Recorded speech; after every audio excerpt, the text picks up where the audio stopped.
let's go ahead and get started on this Psycho Clown video here. I'm going to go ahead for visual purposes and just kind of start aligning the facial components here so the camera can catch some of this.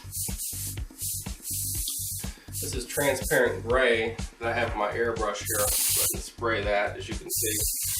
You can over reduce this with future floor wax if you want to. Just kind of starting to dust everything in here. This is the Aztec airbrush, the 4709 as always. Air pressure is at about 53 to 55 psi here. And what we're going to do is just try to come in and start setting up the basic tonal points here. Just kind of see where things are.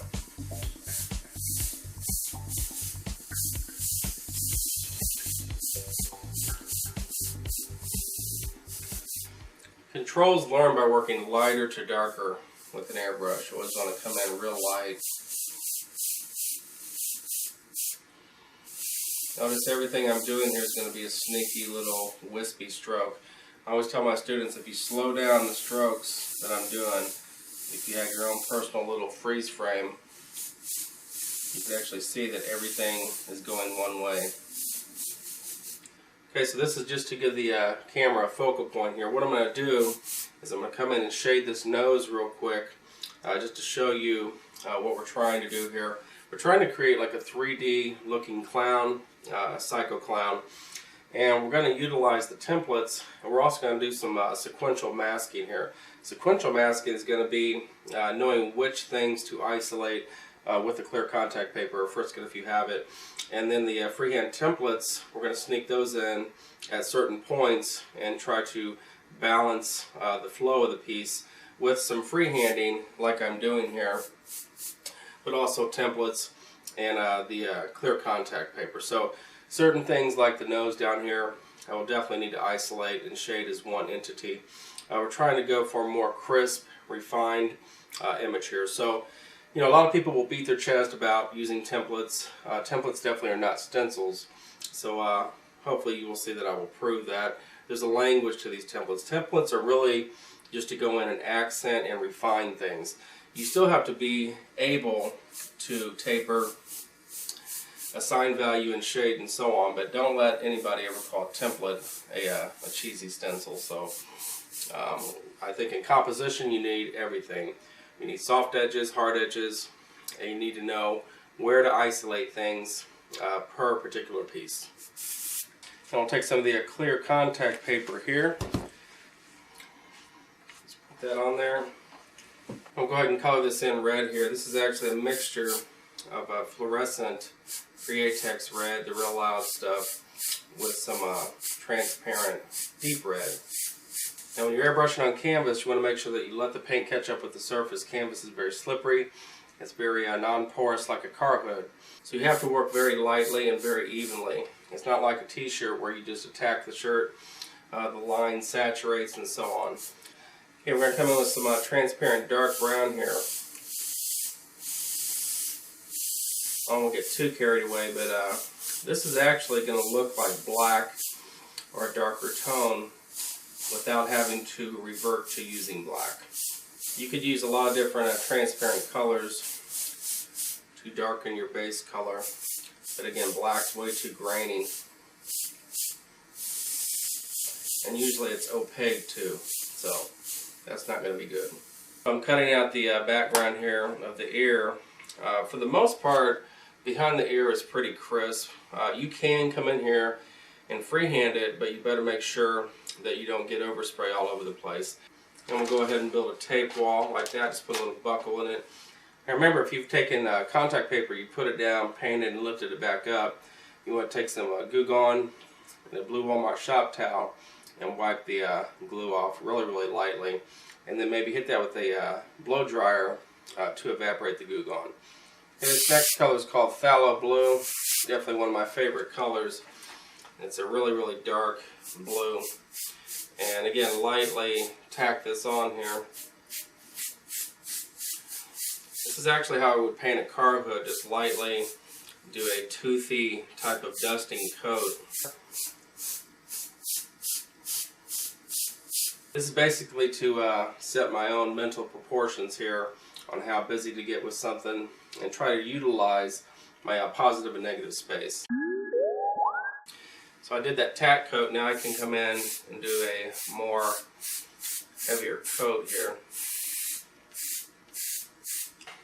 And we'll take this off here. You can see this kind of brings the eye in, and for me personally, it helps me establish balance. I really don't have a preference on doing the foreground or the background. It's really up to you. So on the next step here, I'm going to go ahead and isolate the brim or the tip of the hat here. This is a pretty acute area with a little bit of a shadowage in this area. And of course the nose is crisp.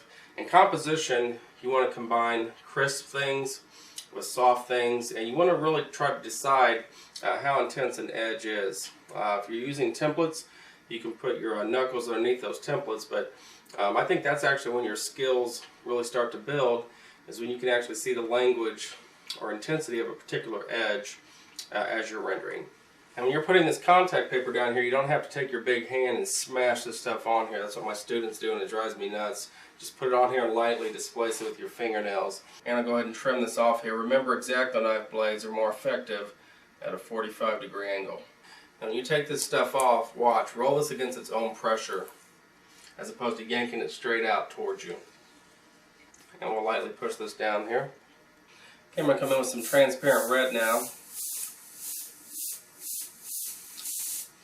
Just freehand this. It's going to have a black outline that I'm going to come in with a paintbrush and do.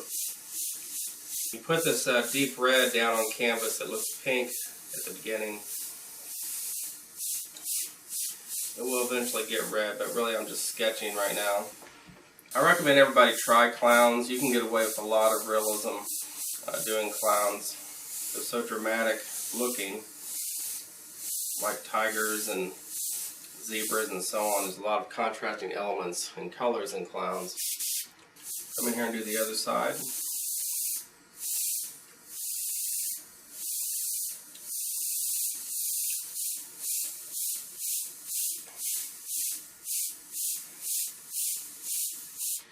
What's kind of fun about this is actually some clowns are airbrushed. You know, their actual faces are airbrushed almost to the same scale that we're doing now. So you have an option on how fuzzy you want this to be on the edge here, or you can come with the paintbrush and outline this. I like working really big, kind of in your face, so people can actually see the drama. Even from a distance, I think bigger pieces look better. And usually if you work big like this, people are going to know for the most part it's not a print. So I'll continue doing this, and then we'll go back to the gray. Everybody knows I'm not a big fan of overspray, so you can definitely come in here and knuckle your shield. I just think this kind of gets you in and out a little bit quicker.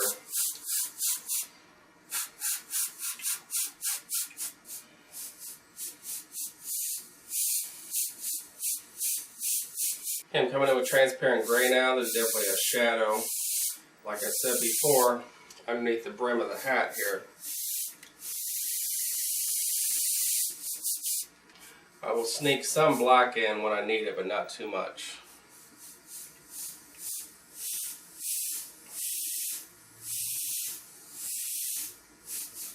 You want to try to have a good transition with your colors. Too much black will kill this.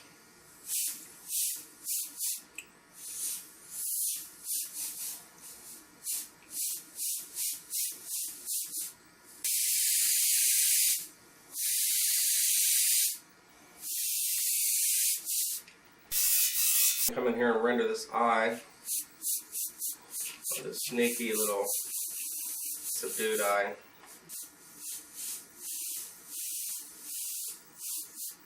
Now we're presupposing this paint here, this red is semi-transparent on the actual clown's face, so the elements and the contours and the muscles of the face are still going to be obvious and pronounced. We're hopefully going to push that paint back a little bit. And we'll take a sable brush and some opaque black here.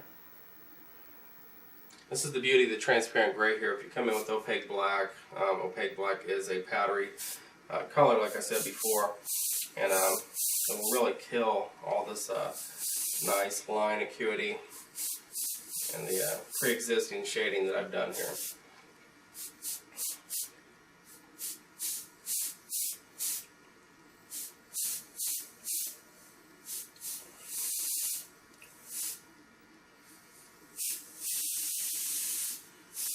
I'll come in with my template here, put my knuckles underneath it, give an indication of a cheek break there.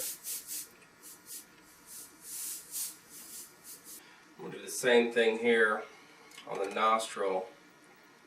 Come in and just do a real light little pass there, just to see where we're at. And split the lip here. See how I'm working really, really light. I don't need to get carried away right now. So I'm going to kind of set everything up. You can always go back in and get darker later on.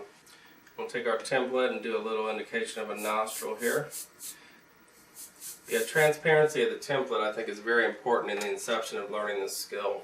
I can grab one that's see-through or not, but I think when you are just starting to learn this, it's going to be very, very, I think, essential that you come in with a transparent shield to see where you're stopping and starting on a particular area, so that you don't have crosses and so on. I said on the electrosculpt video, I hate seeing the word watery, but certainly the thinner your paint is, the less clogging you're going to have with acrylics. But also the thinner your paint is, the more chances you get because you're working lighter to darker. And we'll keep going with the transparent gray here.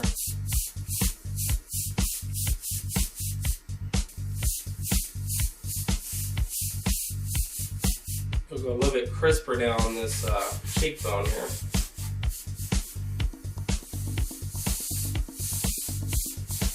I put an edge here like so, moved it, and then I put a wash.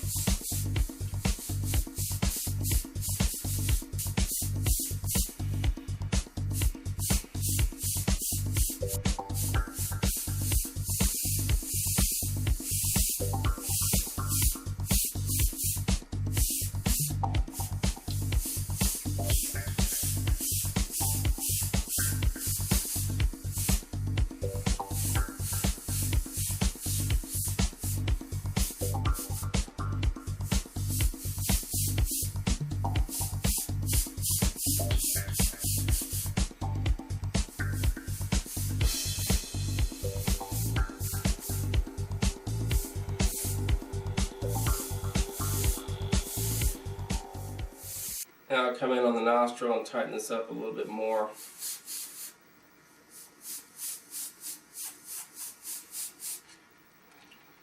Another thing that's really good about making your own templates here is that we make ours out of mylar, and mylar doesn't wiggle around as much like the acetate templates do from the art companies. If you've watched my other portrait videos, this is pretty much a quarter tone in these areas here, not real dark.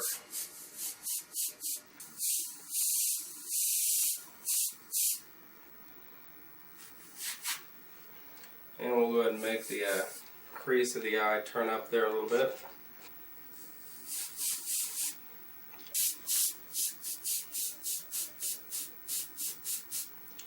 And we'll take our contact paper off here.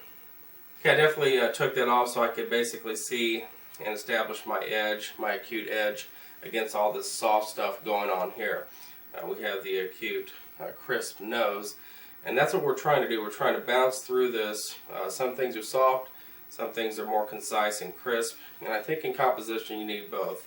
So I'll continue shading this, and then we will move from here down. Okay, I'm going to come in with some opaque black. Again, be very careful. This is a very dominating color here, very intense.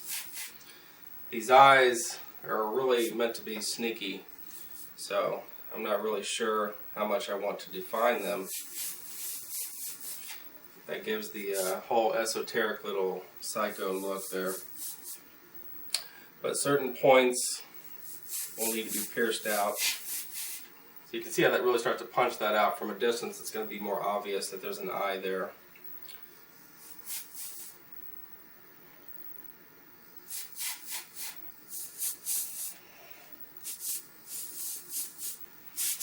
Okay, I'm coming back in with my transparent gray here. And again, transparent gray gets very, very dark-ish. Doesn't necessarily get black, but it gets close to it.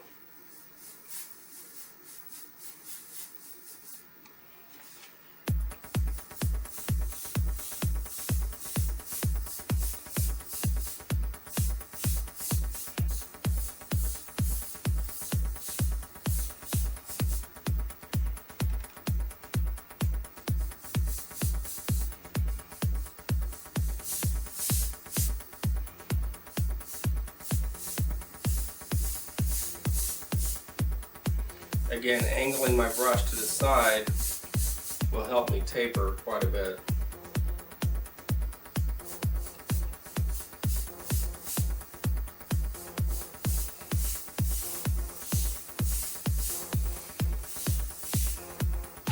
Again, there's some tone in this area. This is going to be pretty void here in the middle. And that will just kind of slope out like that on the sides. That creates the roll around of the nose, of the dimension. Again, these shields, you can see how you can actually sculpt edges out with these things, like so.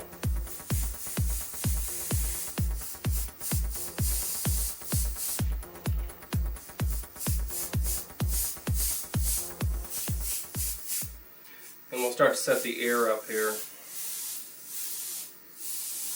Remember, everything's going to be sketched first.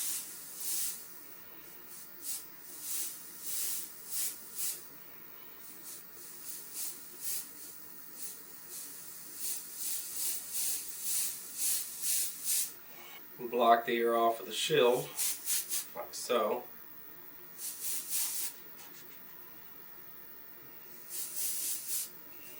Again, there's going to be a lot of hair here, so I'm not real worried about this area right here. It's going to be probably resprayed with the loud red.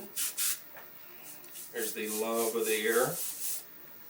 Starts off with an edge, and we can taper this out. Let me actually slow down on the ear. I want to back up a little bit. Start it off like this to create an edge. Then I can sneak this around to continue that edge, like so. Then I can come in right here like this, take this and move it down. You can see how we can start to sculpt the earlobe. We can then trap the ear like so. Again, spray real lightly when you're starting out here. You're sketching things. Little edge here. We can turn it. Again, spray real lightly. And this is going to take some practice. You want to come in here and feather this down. So we make a transition from a harder edge to a softer edge. Once we establish the initial contours of the inside of the ear here, we can come in and do a ton of freehanding. And so you want to come in here and be real careful, working little wisps.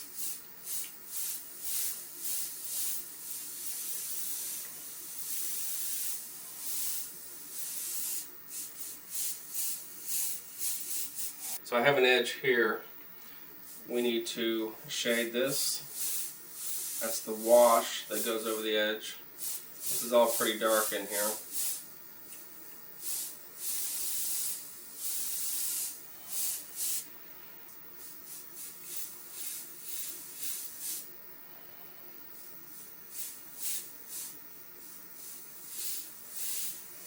So you see we get dark at the end.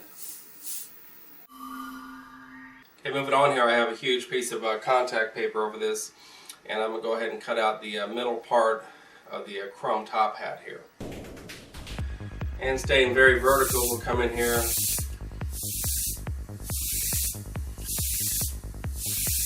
And we'll do a lot of different variations of shading here.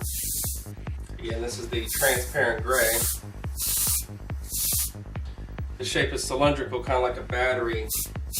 So if you ever practice chrome, try it on cylinders. I think it's a lot easier to get away with the realism.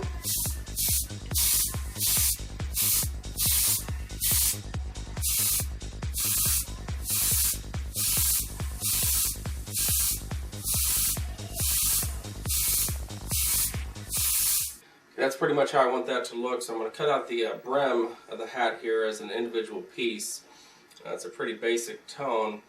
And then both of these will be covered up and we will expose the middle part of the hat here. And we'll take this off here. I'll put a piece of tape right here, build my little tape wall. I'm just going to go like a medium tone.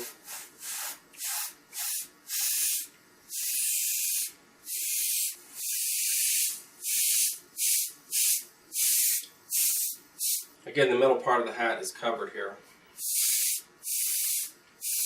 And we'll very carefully take our contact paper off here. When it gets to this point where I have a ton of overspray everywhere, I usually just cut a whole new piece of contact paper so I can see the opposing elements that will roll with this.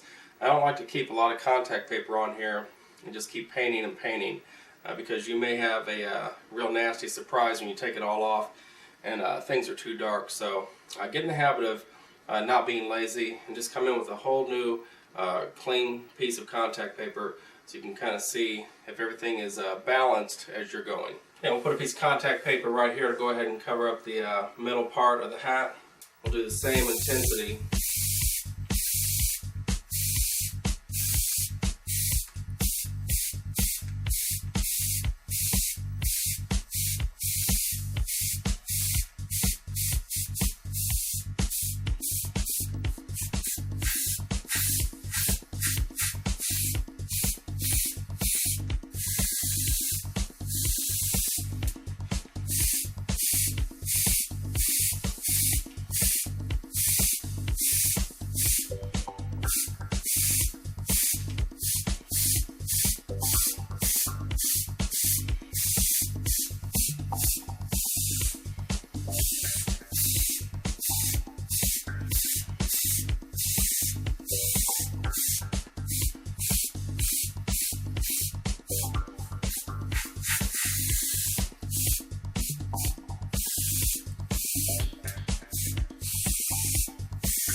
And we'll fill this in here.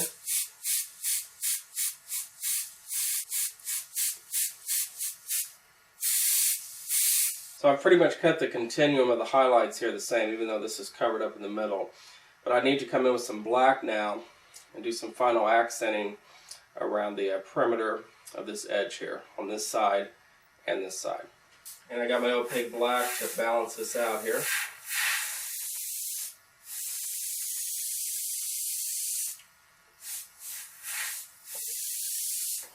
Some on this side.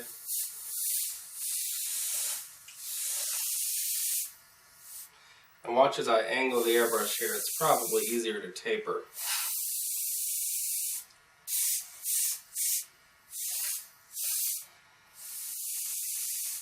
And again, this is still covered up here, so I have my transparent gray, and I'll come in, put a little indication of an edge there.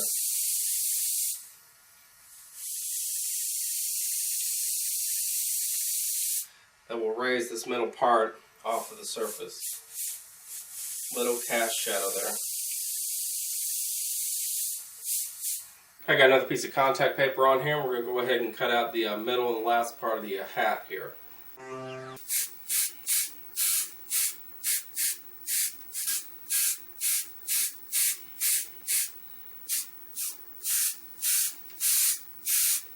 Come in here with a little bit of black.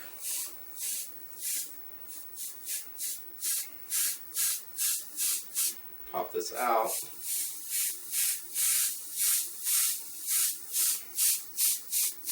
And we'll come in here with some opaque white just to offset this a little bit.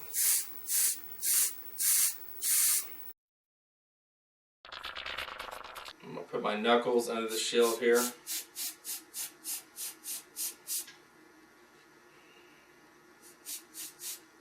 By darkening this area here, we actually push the cheek forward. You can use Hallmark greeting cards as templates. Grab whatever floats your boat. You can see how we trapped that little area there. This actually tapers out over here.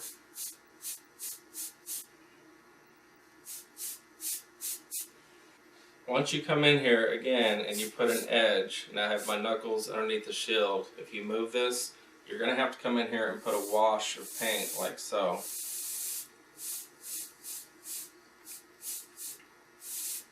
That creates the transition or the roll around. Let's come in here on the other side, start sketching some of this in. Remember, you need a road map to see where you're going first. That's the edge, here's the wash.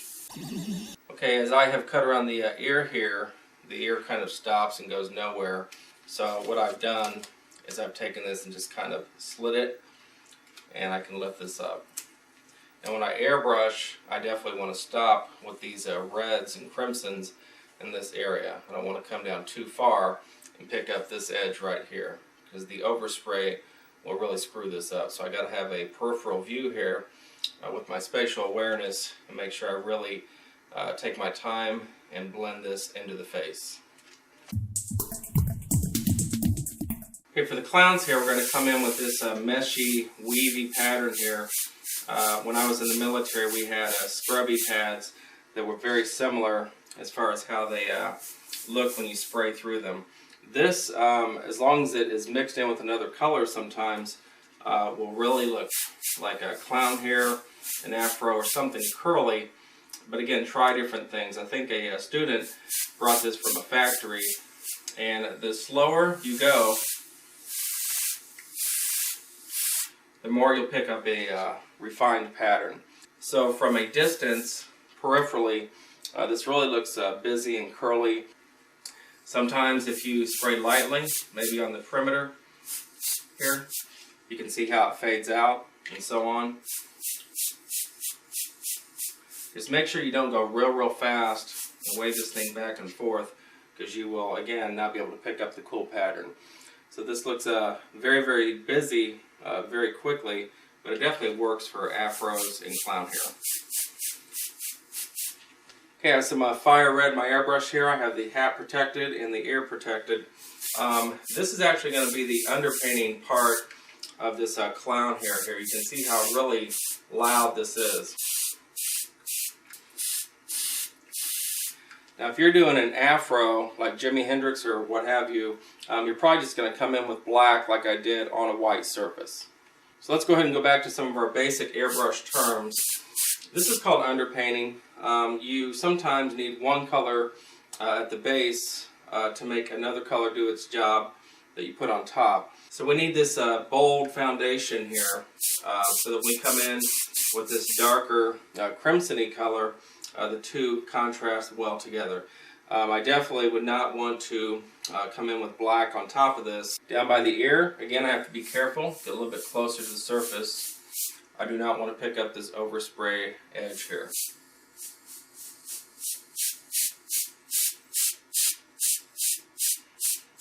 We'll set this up here. Okay, in my color cap here, I have a little bit over half full of transparent deep red here. I'm going to add probably 10 drops of transparent Createx dark brown. I'm going to stir it up, and it's going to give me this really nice deep crimson tone that will really accent spraying through this mesh piece here. And it's also going to give me the continuity of the shadow around the outskirt of the hat here. Maybe some around the ear, but it's going to really contrast nicely with this loud fire color. Okay, so even though I'm teaching, I want to take my time when I'm spraying through this and let this paint catch up with the pattern.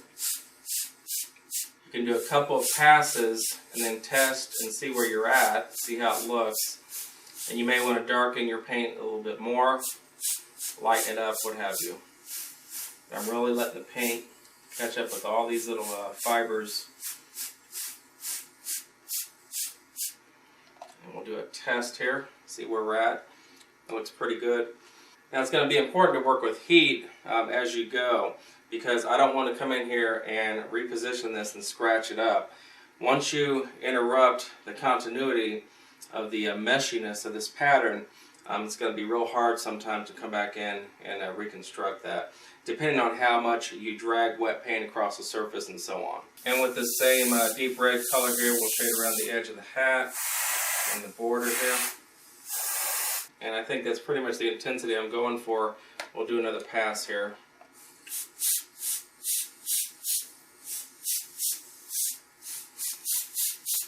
You can jump around with this thing pretty nicely. And again, there's different types of mesh that you can spray through. Again, scrubby pads, sometimes people pull them apart. I have a lot of students that work in factories and so on and bring this type of stuff in, and you'd be surprised at the textures you can pull off.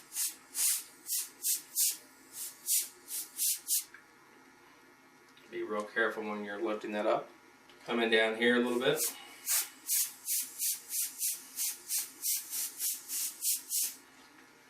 You can see how that really gives it a believable look there. People are going to think you spent all day on this.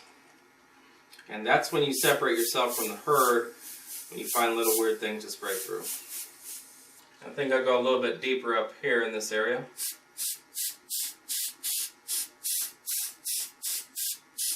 Okay, now watch how this pops this out. I have some dark brown here, transparent dark brown. And this will really manipulate the texture.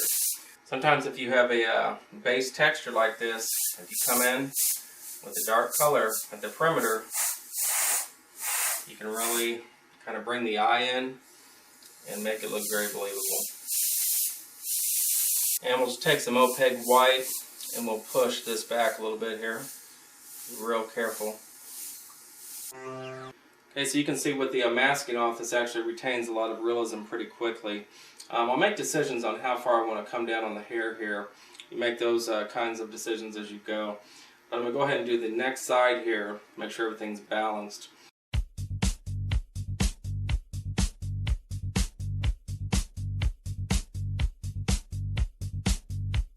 Okay, moving on, I have the hat protected here. I'm going to go ahead and extend the hair a little bit underneath the hat here and over the ear so it looks a little bit more natural. And as always, the ear here is covered up.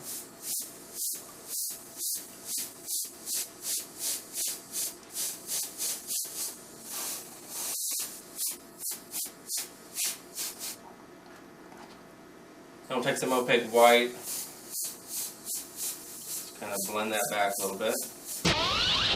I'm going to come in here with my opaque black now and pierce out certain parts of this ear. Just like on the electrosculpt video, I want to make sure I wait till the end to sneak in any real intense black. Here's the inside of this part of the ear. As you notice, all I do is move this over, spray on the other side, and I can trap the shape like that. We'll zoom in a little bit. Let's trap this area here. Again, we can start with an edge, and then we can move it and taper. Trap the inside of the ear here. And again, if this is too creasy or too defined, put your knuckles underneath it. And I'm going to go ahead and split the side of the face from the ear. Do a test run there.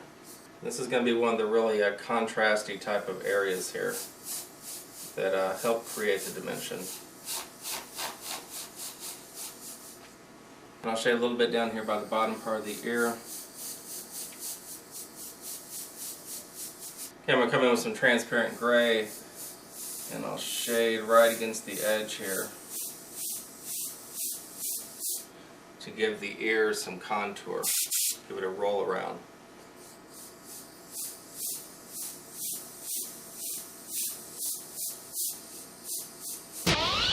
Really want to bring out the cheekbone here.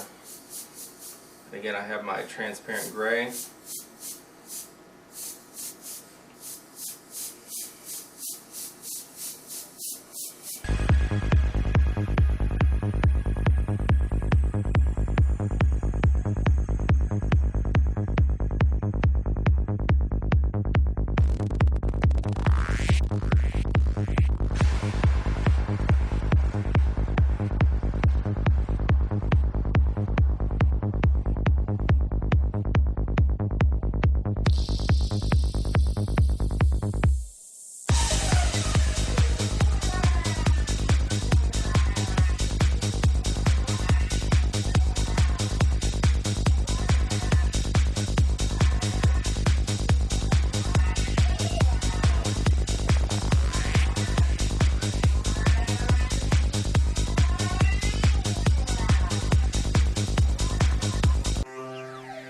let's go ahead and go down to the teeth here. Originally I had them fangy and pointy, but I wanted to try to be a little bit different. A lot of people do that over and over and over.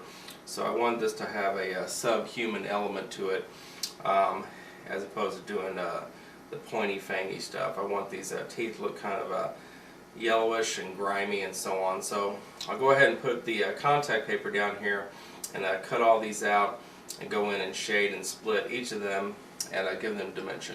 And we'll put the contact paper on here. Don't press that real hard down on the canvas here. And I'm definitely going to make sure my blade on my X-Acto knife is really sharp. And I'm going to leave the gum line covered here along with the lips.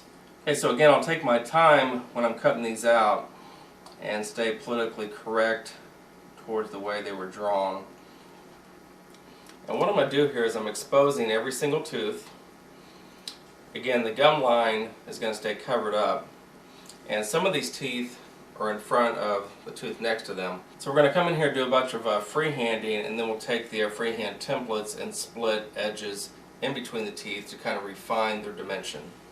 Okay, I have some raw sienna in the airbrush here, and I want to point out a couple things here. Number one, raw sienna is a really kind of ochre-y type of color here, but I want to try to leave the middle of the teeth alone. I'm not a big fan of putting color down and then coming back in with a white highlight, because you'll have that blue titanium shift going on. So I'll just shade the edges here. Again, the perimeter of the teeth are all masked off here. I'll give a little bit of a dusting up top. And we'll do the bottom ones here.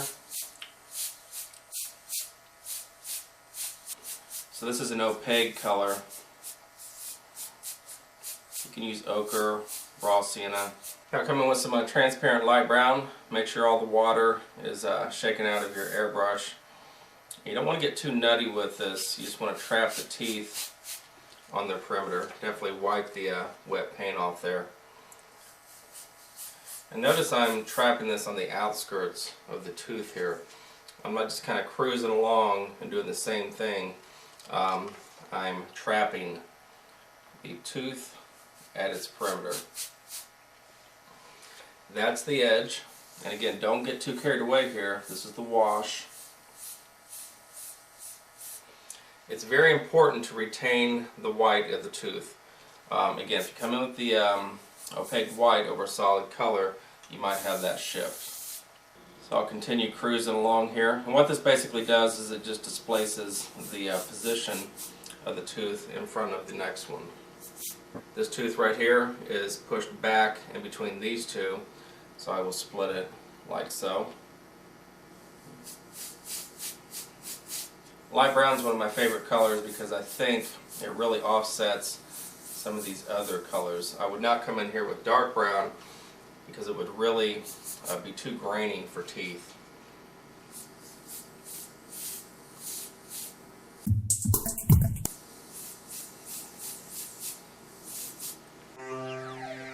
And as you can see, as I really take my time and come in here and shade, I can retain the white of the board here. I think that when you do that, you just really retain the enamel look of an actual tooth. Go down to the bottom here. Notice I'm wisping one way, as always. Again, dark brown tends to be too much for teeth. That's been my experience. Depending on the nature and the lighting of the subject matter. Try to take your light brown as far as you can. Erase any pencil lines here. I made the front tooth really chipped here. I want this to look really crazy. And yes, back to the tedium. I have the contact paper on here, and I'll go ahead and cut out the gum line, the bottom one first here. Okay, I have the gum line all cut out here. I'm going to go ahead and spray flesh tone. This is an opaque color. Then what I'll do after this is come in with some deep red and not get too carried away and just tint over this. And a little bit of deep red here. Just want to lightly mist over this, don't kill it. I do the tongue here by just want to set it up at the base with flesh.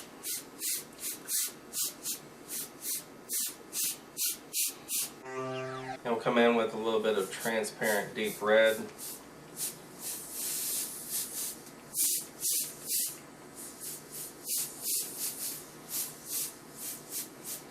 And some transparent dark brown here.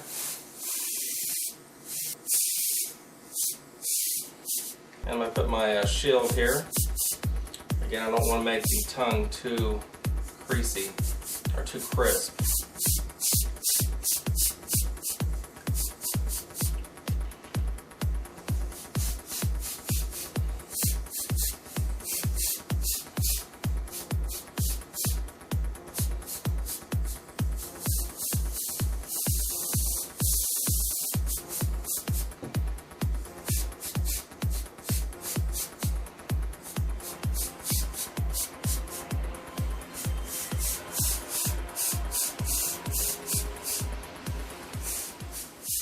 And I'll come back in here with some more dark brown.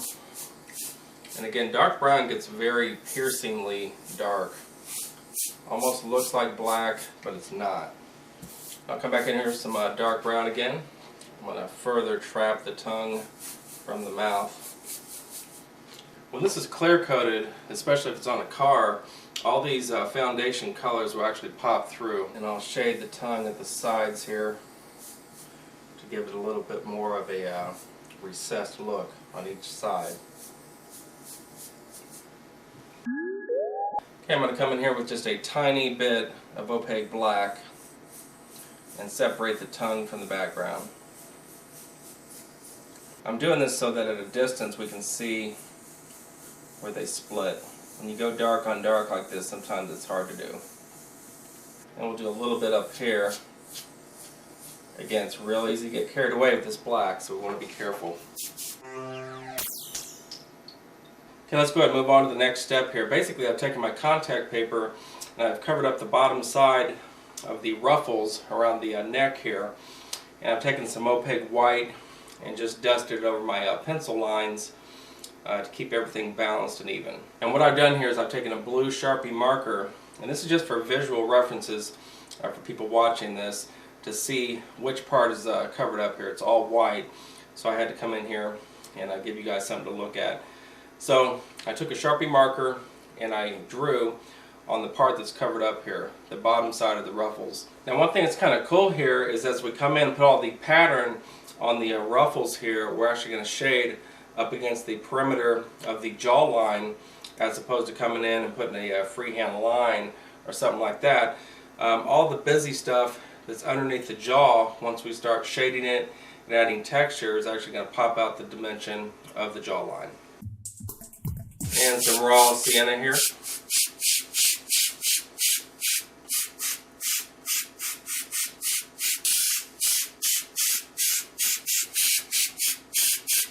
Okay, now that this is base coated here, I'm going to come in with some light brown and start separating the ruffles here. I'm using this color palette because I think it goes well with the hair.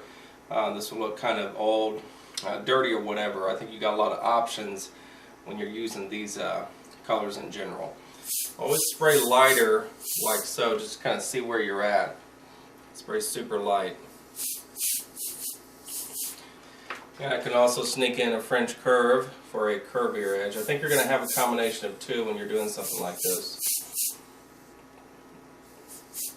Some edges in their own dimension are going to bend a little bit, some of them are going to be straight out, so pick and choose your battles with how involved you want to get with that. I think sometimes if you just do real straight cheesy edges, it's definitely going to show in the end. This is a transparent light brown from Createx. I'm definitely going to chase this with dark brown.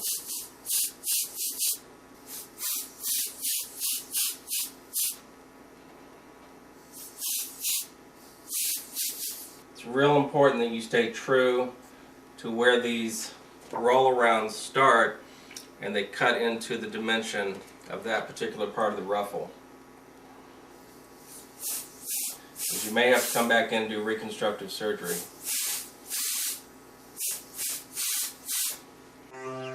Okay, let's go ahead and preface the pattern we're going to spray through here. This is a piece of garment from a fabric store. You can use whatever floats your boat, but it's always a good idea to test exactly how busy, how random, or how silly it might look on the actual project. My color palette's pretty basic. It's a raw sienna, light brown, dark brown, maybe some yellow if I want to sneak it in, but it's really up to you as far as what type of pattern you want to spray through. And we'll go ahead and spray through this real quick. Now I just have this taped up. You can see how the pattern looks here. On the actual project, we will apply a little bit of repositional spray glue so it doesn't bounce too much. Sometimes if it bounces, the pattern looks not very believable. It looks really fuzzy. So use repositional spray glue. I'm still going to tape it around the perimeter here when it's hanging, but always do a test run like this to see where you're at. And I got a little bit of spray glue on there. Make sure that you keep the continuity and the pattern flowing one way as you go across the whole thing here. Some people get lazy and they'll crisscross it, but make sure everything's linear. Lightly push that down there. I'm going to open the roller up on the Aztec here. Take your time. Again, you don't need to fly back and forth with this. A lot of this pattern is actually going to be subdued by shading anyway,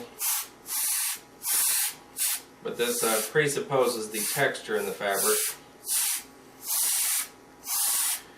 And that's actually what makes a lot of this work in the end. You do a really cool pattern with a lot of edge acuity and some intense shading, and it really pulls off the dimension and the believability.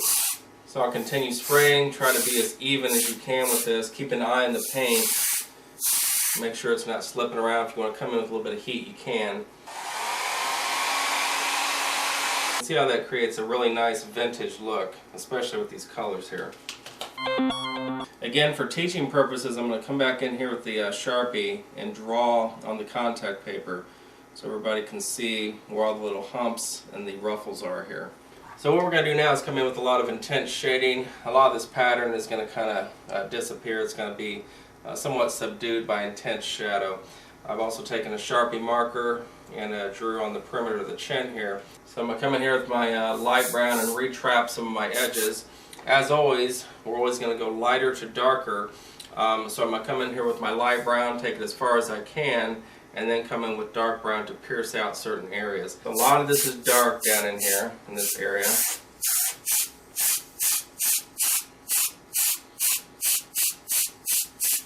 And again, this is what's going to trap the jawline, this shading up against this acute edge. I can go ahead and start shading all the way over on that. Take your time. So we'll take this light brown as far as we can take it, and you can already see how it's starting to give a really vintage, old look here. That's kind of what I'm going for.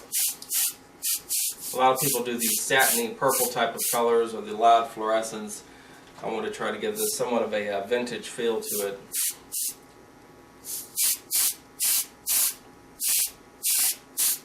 When you're coming in and shading dark colors over patterns like this, you really don't want to totally kill the pattern as it's in its transition of light to dark and so on. Try to pay attention to your photo reference and try to find an even balance between that transition. You don't want to totally nail this really, really dark and you can't even see how it flows. The eye actually picks a lot of that stuff up. You can sneak a little shield in here to try to complement that straight edge and turn it around if you need to.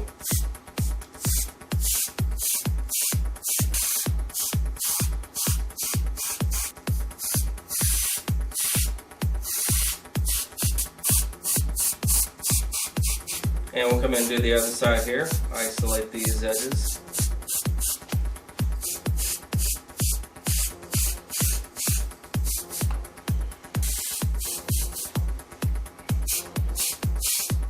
And again, to split the face from the pattern, I'll make sure I just chase the whole perimeter of the jawline here. Okay, the cool and the important part now, I'm going to come in with transparent dark brown. You don't want to get too crazy with this stuff. You want to be careful and don't sling it around too much because it's very powdery and grainy and very pulverized. But we'll get a little bit closer with the dark brown than we did with the light brown. We want to try to, as much as possible, retain our pattern here. We don't just want to smoke out our pattern. We want to transition shadows as much as possible.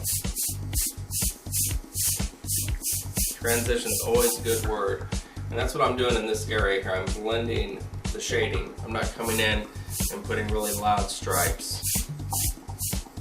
And I'll come back in this area now. Now I call this piercing. I've always said this on my electroskull video or whatever. You're getting real close with this dark brown. You're basically popping edges out like so. I'll continue shading with this color here. And we'll very carefully take the mask off here, and you can see how we have isolated the jawline. You can see how that comes together pretty nicely without a lot of effort. Sometimes it's the silly things that you sneak in. So with this edge established here, I can come in with a lot of freehand shading and really continue doing the face, and it really, I think, has a three-dimensional look to it. And with our contact paper down here, I've already cut this piece out. We're going to cut out the other side of the fabric here. This will basically just be a base tone with a little bit of shading, nothing fancy. And we'll also cut this side out, again just the dimension.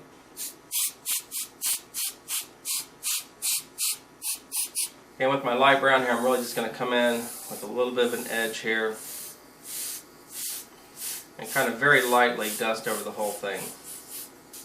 Just want a little bit of tone on the reverse side of this fabric. And through the middle here, I have a little bit of a shadow area underneath the chin. I think that's going to be necessary. And a little bit of transparent dark brown here. Again, I always get close when I'm coming in and piercing out the shadow areas to transition those.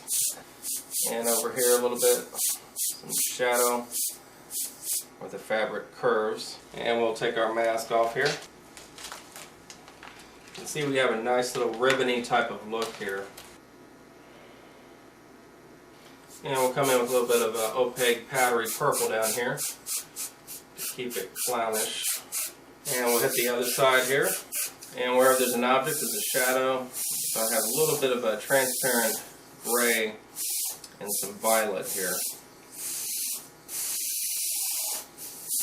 And we'll hit the other side here.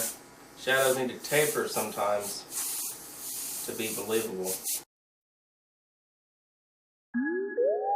Okay, I have the middle of the mouth covered up here and the perimeter of the lips.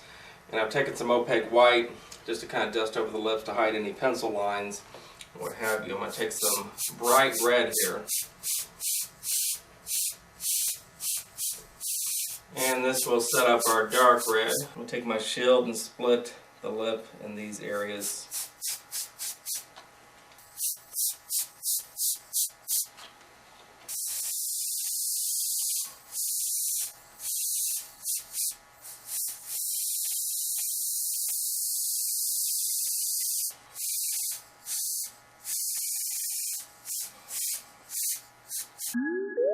We'll take our mask off here. Yeah, I'm going to continue now on the face here with my transparent gray. And this is the point where I got to be real careful and not get too dominant with this gray and powder out the image here. Sometimes if you want to over reduce your gray, that's always a good idea. It gives you more chances. I've always told everybody that control is learned by working huge to small, or bigger to smaller, and from lighter to darker. You can get away with a lot of realism because of the natural nuances of makeup on a face and the contours that they kind of present on the turns of the muscles and so on. And of course, as always, you're making decisions on how acute certain edges are. You can see these edges may be more acute and crisp. These edges over here may be a little bit more free-handed. And I think that's what balances out the whole piece. You gotta have patience and make those decisions as you go. And I'll try to pop some of these creases out.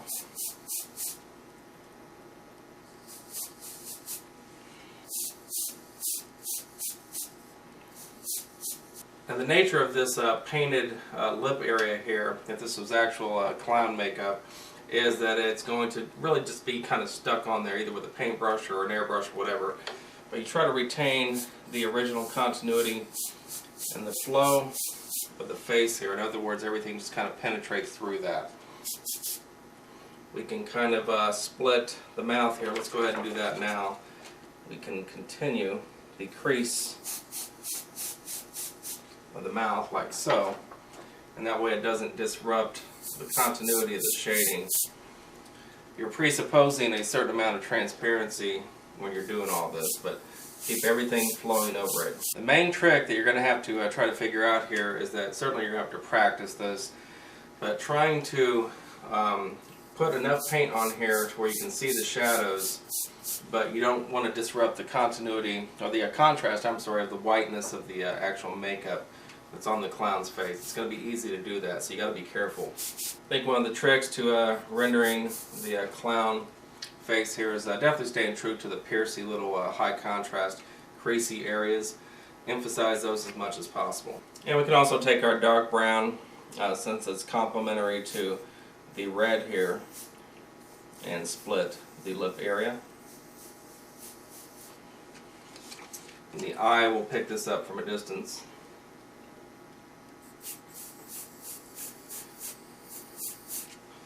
I want to try to retain the cool, loud red that we put down. So just a tiny bit of this dark brown.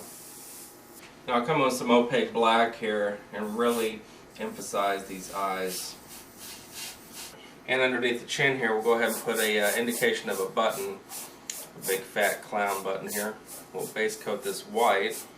Come in with some transparent orange here. And we'll come in with a little bit of light brown just to calm it down a little bit here. And we'll give this a little bit of dimension here.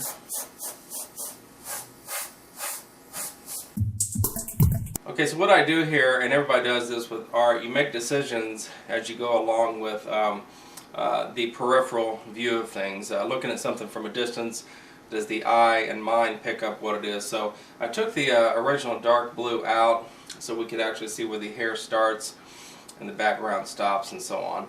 I'm also going to come in with the light brown and continue darkening some of these shadow areas in a little bit more.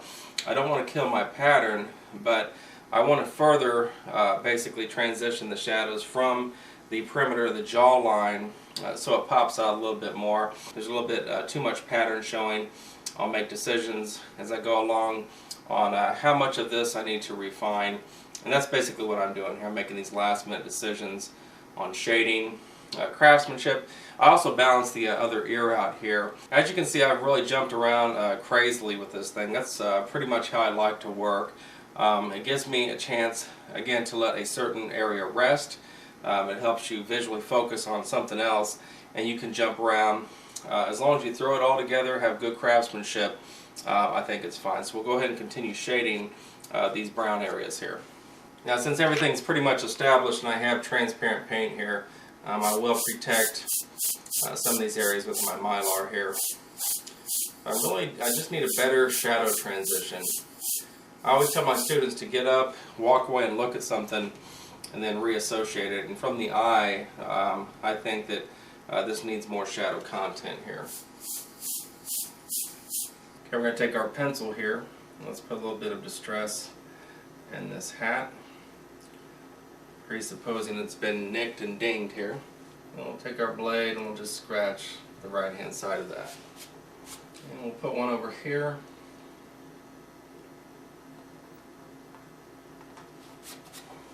And maybe a longer one up here. We're sneaking all this stuff in to basically add texture to the surface. Again, don't get too carried away with it. If you have these big vacant areas here, sometimes I think it's necessary to sneak some type of little nick or what have you in. And take my transparent brown here and just come around the teeth a little bit. You can split the teeth from the gums.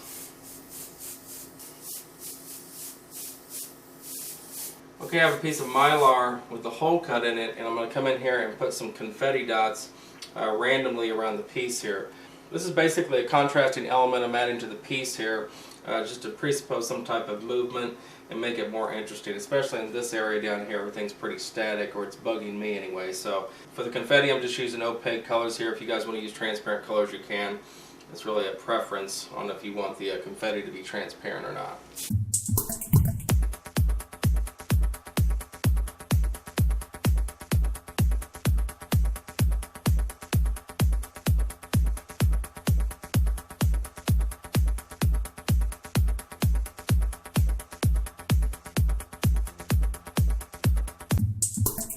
come in and nail the bottom sides of the teeth here with the brown also.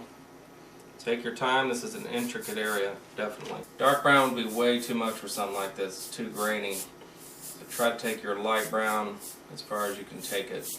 And we'll definitely split that tooth there to pull it out. And with my transparent deep red, I can put a little scratch in the nose here. And we'll scratch the little highlight there. And I'll spray a little bit of transparent red on top of it just to calm it down. Sometimes when you scratch highlights, the scratch is way too loud. Let's go ahead and wrap this up here. Hopefully you can see that the signature style of how I try to teach is to pick things up, spray through them, see what happens basically. I'm always a big fan of throwing chrome into anything because chrome is an eye catcher from a distance. So to me, basically, good art is really a product of opposing elements, a good harmony of those opposing elements. So this clown was basically sitting still. I think it needed something moving to kind of counterbalance it. So whatever you do, make sure you definitely try to play with a lot of different textures. You have no idea when someone gives you something to spray through on down the road what you're going to be able to use it for. So sometimes these little ambient little textures that we spray through from a distance really pull people in. They add a complexity to the surface and the whole composition. So hopefully what you can see here is we're really trying to balance freehand shading with edge acuity, try to throw it all together, but again, don't get too busy and try to have fun.